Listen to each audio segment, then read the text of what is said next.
Hello there, my name is Mackenzie. Welcome back to my channel, and thank you so much for being here. Today we are going to be doing a really fun video. I wanted to talk about what genres I think you should read in each season, and I'm also going to give you a recommendation for each of these genres. So I've read all of the books that I'm going to be recommending. I love all of the books that I'm going to be recommending. Not every book is a blanket recommendation for everyone. I'll kind of give you a little bit of a summary and tell you how I felt about it, so that way you can see if you agree, if you think it would be a book for you, and then let me know down in the comments. Do you think that the genres I chose for each season work? Which ones would you move around? And give me some recommendations back. So there are 4 seasons in the year: spring, summer, fall, and winter. Not every place gets like the full seasons. I live in the desert, so it's basically summer and winter. And like that's it. So I don't really get the seasons like with the vibes and the weather. So I have to create vibes with my activities. So we are going to start with spring because that is the season we are currently in, and then we will go in order of the seasons that follow it. I have chosen between 3 and 5 different genres for each season, so let's get started. Spring, first one we're going to talk about. I do not have the recommendation physically because I'm still working on getting one, and I'm trying to decide whether I want these in hardcover or softcover, but in any case, romance is a great genre to read in this season, and I recommend Some Girls Do by Jennifer Dugan. I absolutely love this book. It is a YA romance. It's super cute, it's sapphic, it's adorable. It is about 2 girls who are in high school and they kind of fall for each other. I read this last year when I was reading a ton of YA romances, and this is just so amazing. So in this one we are following, oh gosh, one of the girls is out and she's on the track team, and the other girl is not out. She's bisexual and she is a beauty queen, and she really doesn't want to come out because like her mom is controlling, and oh my gosh, did we relate to the mother issues. It was crazy. And then I'm just such a fan of like the bi-awakening stories, because like I think realizing, at least for me, that I was bisexual was one of those where it was like, wow, this is brand new news. I did not realize. Like it's one of those things where if you already know that you like the opposite sex, a lot of the times when you grow up in more of a closed-minded situation, you don't realize that you should continue exploring because you might still find out more things about yourself, and it's kind of crazy. It's really cute. It's really sweet. I enjoy the writing in this one. I thought that the issues were well handled. I thought the relationship was well handled. It was so freaking cute. Sings to my soul. The next genre that we are going to be talking about is contemporary, and the book that I am recommending is Where'd You Go, Bernadette by Maria Semple. This book, my goodness, okay. I read this a while back. I want to say in 2020 when I first started my channel. I think this is one of the first reading vlogs that I did. This broke me, and I think it is the reason why I have a hard time picking up contemporaries now, because I, like, what else is there but to be, like, horribly real and, like, hurt you in the most traumatic ways possible? And, like, oh my god. So we follow Bernadette, who, well, really we follow Bernadette's daughter. Bernadette basically up and leaves her family, and her daughter is left to pick up the pieces to figure out what happened. So she finds all of these emails and voicemails and secret documents, and she's trying to figure out what happened to her mom, where she is, all of that stuff. It's, oh my gosh, broke me. The next genre that you should read in spring is magical realism, because it's just a touch of the fantastical, and that is what the Starless Sea by Erin Morgenstern is. Just a touch of the fantastical with a lot of contemporary settings and real life, and it just makes you feel like you're on the verge of finding something beautiful, and I think that's what spring really is. Just the verge of something magical as things begin a new life. So in this one we follow Zachary Zachary Ezra Rollins, and he is kind of like stumbling across this like secret society. Within the story, there are separate stories being told because Zachary Ezra Rollins is looking for this library. Basically, when he was a child, there was a door that opened up, and he could have walked through that door, and he chose not to. And ever since, he's basically been trying to get back and try to find his way back to this library. And then there's like somewhat of an adventure. This is a very character-driven story, very much vibes.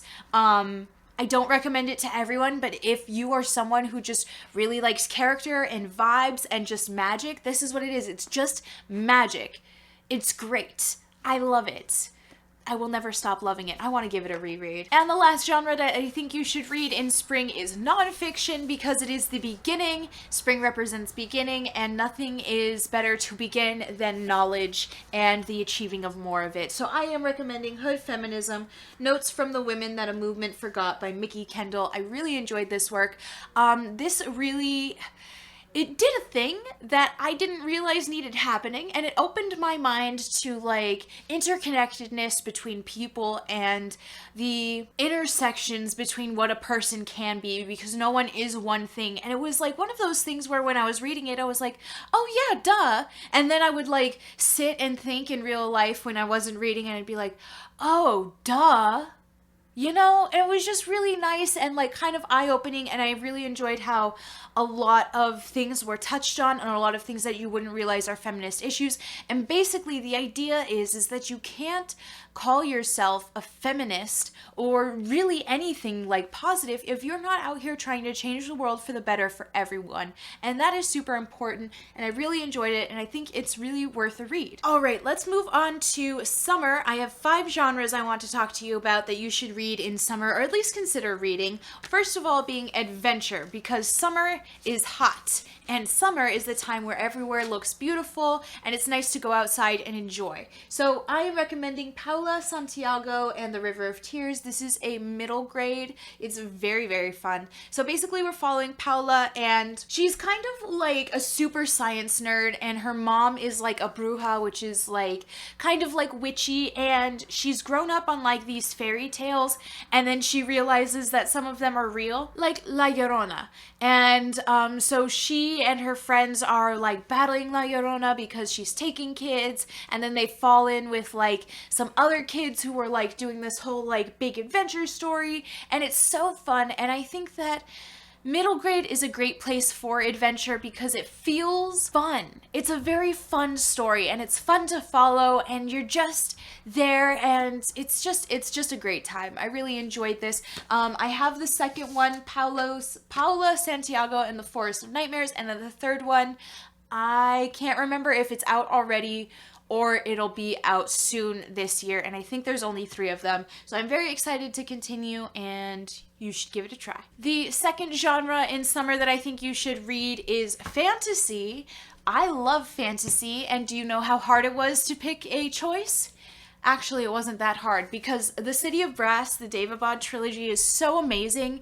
Consistently, I think about it and I start to tear up because of everything that happened. The political intrigue, perfect. The character development, amazing. Traumatic. It was real. It hurt. Everything was bad. Like, the history, the politics, where there is no clear good guy or bad guy because everyone is just awful to each other. Absolute power corrupts absolutely, and that was what this was, and it was like a cyclical nature of rebellion, and the characters getting caught up in it. I loved them so much. Oh my god. It was so good, and I'm devastated over it. I will never heal. There is 3 books in the original trilogy, and then S.A. Chakraborty released a new one. I think it's called like Silver Doors, Silver Blade? River of Silver? Something like that. I am going to pick that up. I want it in softback because I like a big floppy. Is this Orbit? This is Harper Voyager. Yes, amazing. Let's move on before I cry. Third genre is dystopian. So I don't read a lot of dystopian nowadays because, well, frankly, because the world has become a tad bit too dystopic for its own good, and I've just needed some escapism. So I really didn't want to read about the world falling to pieces, even if it wasn't really my world.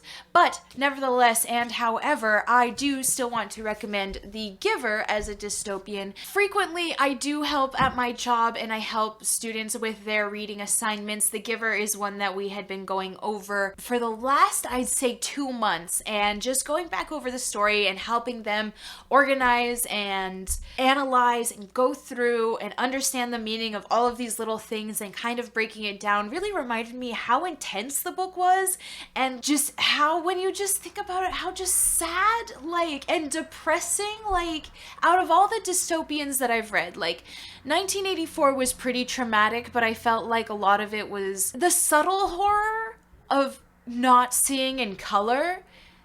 And, like, you know, there are subtle things in The Giver that just make it so much more horrifying than just, like, the blatant horror of being beaten so badly that you're like, yeah, I'll agree to anything as long as I'm not being beaten. So I think that this is something that I so appreciate is still being taught in schools. This book that I have is actually the quartet. It has The Giver, Gathering Blue, Messenger, and Sun in it. And I haven't read the last 3. I have, honestly, I almost have no desire to, but I know that the other books, at least Gathering Blue, it doesn't follow Jonas and Gabriel. At least not right off the bat. We're following 2 other people, and it seems like they're in a different world entirely, but it would be cool to see how all of these are connected into one. Fourth genre to read in summer is paranormal. And I am recommending The Faceless Old Woman Who Secretly Lives in Your Home by Joseph Fink and Jeffrey Cranor. So, this book is about a character who is conceptualized in Welcome to Night Vale, the podcast. That podcast has books. Some of them are like the scripts for each of the episodes of the podcast, and some of them are about the characters that are referenced in the podcast. This one is about a character referenced in the podcast. We know her in the podcast. Let's take a drink every time I say that. We know her as the faceless old woman who secretly lives in your home. However, in this story, we're getting her, like, backstory. So it starts, and she's basically narrating it to us as the ghost, as the faceless ghost who lives in your house. And she's narrating her life to us, and then she goes back and narrates her past. And it's really interesting. She has this, it's kind of adventurous in the sense that she's, you know, like, she lives on this island and it's beautiful, and then she, like, starts to sail the seas, and she has love and has lost love, and it's kind of like a tragic time. And then you just see how she became this faceless ghost and why she secretly lives in these people's houses. It's amazing. It was so good. And you know what? You guys, like, it was juicy at the end. When it all came together, juicy. Loved it. Last genre to read in summer is sci-fi, and I am recommending The City We Became by N.K. Jemisin. Whew. Okay, my gosh. I know not a lot of people really enjoyed this book. Of the reviews that I've watched, not everyone really enjoyed it, but this was so amazing. So this plays with the idea. I got stuck on the map in here. I'm sorry. You know what? So basically this story plays with the idea that cities, once they become super big and populated and, like, larger than life, you could say, they are born as an entity. And that entity is taken care of and protected and represented by a person who currently lives in that city, and they dub them as avatars. So basically this opens up with New York City being born, and the avatar has to basically fight for its survival. This is also very Lovecraftian, because as cities are being born, there is a Lovecraftian entity that is fighting cities and trying to cause them to not be born. So the Avatar fights the battle, wins the battle to get them to be born, New York. However, for one of the first times ever, there's not just one avatar for New York City. For the 5 boroughs of New York, there are also 5 avatars. 5 avatars for the boroughs and 1 for the overall city of New York. So basically, after New York is born, the avatar is in danger, and the other 5 boroughs' avatars are awakened, and they basically have to go and save New York City, and they have to save the other avatar. This was really an amazing story. It was absolutely beautiful. I really wasn't sure what to expect going into it, but it was so great, and I loved the play on the Lovecraftian enemy, and like the idea of cities being born and like this energy. It was just so great. It was a really great story, really interesting, and this was, oh my gosh, like I want to read everything N.K. Jemisin has ever written just now, like inject it into my veins. All right, let's move on to fall. Fall also has 5 genres that I want to recommend to you. First of all, being classics. And we are going to start off with a beautiful one. This is Frankenstein by Mary Shelley. Amazing, great, lovely, sad, depressing, and not really what you would expect from like this monster movie cover, okay? I bought this brand new because I didn't have my original copy from high school when I read it. Ooh, and the text is like a nice kind of biggish print. It's not huge, but like it's good. This has a lot to do with like mortality and loneliness and like the awful trauma of living. And for my depressed high school ass, like it was perfect and I loved it. Like, I think this is the only book I read in high school that I truly enjoyed. I didn't enjoy Shakespeare the first time around, and really everything else was just like misogynistic, and it was like, oh great, I love reading misogyny every day in high school where I already hate myself. But this was an amazing piece to read. I really enjoyed it. I think it's not really what you would be expecting. Similar to how I felt with reading Sleepy Hollow, but basically it's what it does give though. Gives life. Like, it's good. It's great. A+.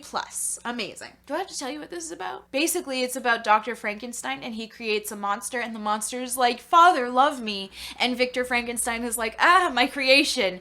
And, like, it's kind of also really cool because there's, like, this creationism and talking about God and how it feels like if there ever is a God, like a true entity, it feels like as if Victor Frankenstein feels to his monster that he doesn't view us properly enough to love us. Like, there's so much that I dissected about that in high school. Like, it was lovely. Second is horror. I mean, kind of obviously, right? I want to recommend Near the Bone by Christina Henry. This is technically a horror, but I will say that towards the end, it's like thrilling and like slasher movie elements, and it was so good. So, out of all of the Christina Henrys that I've read, this is the only one that is not like based on another story or a retelling of a different story. We are following Maddie, who lives on the mountain with William, and William doesn't like it when anyone else is on the mountain, and Maddie finds evidence that somebody else is there, and she starts to freak out. And it's like kind of like horrible. Like, it's just, yeah, horrific is the word. It is horrific. It's crazy. It's dark. It's scary. And I really, really enjoyed it. And it was amazing. It was a treat, in fact. I think all of the genres in fall are pretty obvious, like the ones I'm going to pick. Next one being mystery, and I'm going to recommend The Turn of the Key by Ruth Ware. I was going to definitely pick a Ruth Ware for this one, but I chose this one because though it is based on The Turn of the Screw, I feel like this gave so much more that it deserves to be read so much more frequently. The ending in this, I don't even want to say it was like twisty. It was just the ending, and it was like, my God, woman, like, oh man, and it was like scary and like, it did all the things. It scared me, it thrilled me, there was a mystery, I loved it the whole way through, like, amazing, amazing storytelling. I love me a Ruth Ware, my girl, my girl. Next, let's talk about mythology. I bet you didn't see that one coming. I am recommending Gods of Jade and Shadow by Silvia Moreno Garcia. Oh my God, okay. I didn't know how much I needed more Latin American influence in my life and how much it was just like, I was literally starved for it, I think. And like now, I just... This was the first book that I ever read from Silvia Moreno Garcia, and she just took my heart and squeezed, and it was so good. It was so good. In the same way that Howl's Moving Castle, Sophie and Howl's relationship is all the undertones and everything that's not being said, and it's all between the lines. It's the same thing here. We are following, what's her name? Cassiopeia, and she is basically the Cinderella of her family. She's treated very poorly. They make her do all of the chores. Basically because she was born either out of wedlock or because they just didn't like her dad. And so it's just her, and in her grandfather's things, she finds the bones of a Mayan death god, and she like resurrects him, and he's like, hey, help me find my other pieces, and like I will honor you for your whole life, and I'll be your protector of your family. And she's like, yeah, sure. And it's so great. It's so great. And then there's like her cousin is like the awful bad guy, and there's like the Mayan death god that she is helping has a brother who is helping the cousin, and it's like a fight, and it's amazing. It's beautiful. It's lovely. It's immersive. It's everything. And then not to mention, for all of us who are know-nothings, I included myself, don't you worry, there's like a glossary of like terms and people and like types of demons and like the things that you'll encounter in here, and that just helps a lot. And also listening to it on audiobook, because those pronunciations, I need those. Yes. And finally, thriller, we are recommending another Moreno Garcia, and it is Mexican Gothic. Stop. This was so good. I thought you guys were overhyping it. I thought everyone on BookTube was overhyping it. It won the Goodreads Choice Awards, and like deservedly so. It was amazing. There were moments where I was like, oh my God, please, just like, I'm having a panic attack. Please get us out of this scene. And like, it's perfect. It's amazing. It's so beautiful, and I love it. So basically we are following, what is her name? Noemi Taboada, and she is going at the... her family receives like a weird mysterious letter from her cousin who was recently married to a white man. It's sus already. And so Noemi goes to make sure that her cousin is okay, and this white family is like sus, like get out of here. And basically it's giving Get Out vibes. It's giving 1950s Mexico, so you're stuck because of the laws of like society and being like a good guest, so you can't do certain things. It's giving scary, it's giving mushrooms, and like thrilling, literal thrilling, thriller. It's great. Loved it. And now we're on to winter. We have 3 genres that I want to talk about. First, biography. I don't read too many of these, but from the ones that I have read, I am going to recommend Over the Top, A Raw Journey to Self-Love by Jonathan Van Ness. And I think that that is a great subtitle, because I feel like that's what this was kind of about. It was about being honest about him and his journey and his life, and how nothing could happen that could make you not love yourself. The only thing stopping you from loving yourself is you. And I thought that this was so beautiful and so honest and so real and such a sweet story. And I think it's about being honest with yourself. It's about being honest with your truth and loving yourself regardless, because that's all that matters. And it was beautiful. I really, really enjoyed it. And I think that this is a good one to read in the winter, to kind of just care for yourself at the end of the year. Also, crime in the winter. I don't know. I thought that would be fun. What about a cozy mystery? Death by Dumpling by Vivian Chen. This was very fun. So we have like the very stereotypical that like our main character is helping solve the crime. And so this is the start to a series of the noodle shop mystery. Very cool, very interesting. I thought it was quite a treat, actually. So we're following Lana. She goes back to work at her family's restaurant, and the landowner ends up dying. And it looks like he's dying from her food because of an allergic reaction. But everyone knows he was allergic, so like, he didn't just accidentally die. It looks like foul play. So we have Lana, and in this one, she's not working directly with the police detective. She's almost working like separately from him because he doesn't want her to look into it. I mean, obviously, why would any good police officer want a civilian to be looking into things? It doesn't seem very possible, but this was very fun and very believable, and I thought Lana was a treat, and she was very funny, and yeah, very fun, very interesting, a quick read, enjoyable. Next, a historical fiction, and if you know me, I don't very much like historicals, but this one was rather good, and I thought that it was done very well, and I thought it wasn't irritating, and I thought our main character was enough irritated by the circumstances of her time to make me care and root for her, and it was quite fun. So this is Dead Girls by Nekesa Afia. This is kind of like a cozy mystery, but like a little bit darker-ish. More historical mystery. So we have Harlem 1926. We're following Louise Lloyd and her two friends who are twins, which is kind of a cool aspect. Louise is working at a cafe, and a girl turns up dead in front of the cafe, and it kind of forces Louise to confront the fact that like women are showing up dead, and the women who are showing up dead are black women, and Louise has previously been kidnapped in her life, and now she's having to kind of deal with this all over again, and it's kind of intense, and the police officers do ask for her help because she is like in with the girls and can like talk to them, because it's like 1926, and rightfully so, no black person is going to want to speak with the police, especially about something so serious as murder. It was really interesting. It was really cool.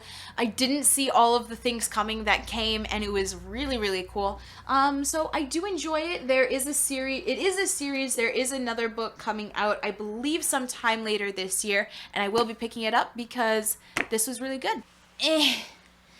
That was like, it was like 17 books for 17 genres, and I don't know if I can lift this up or flip it around. There's just too many of these books. So comment down below. Let me know what you think of all of these. Tell me which genres you would put with each seasons, and give me some recommendations below.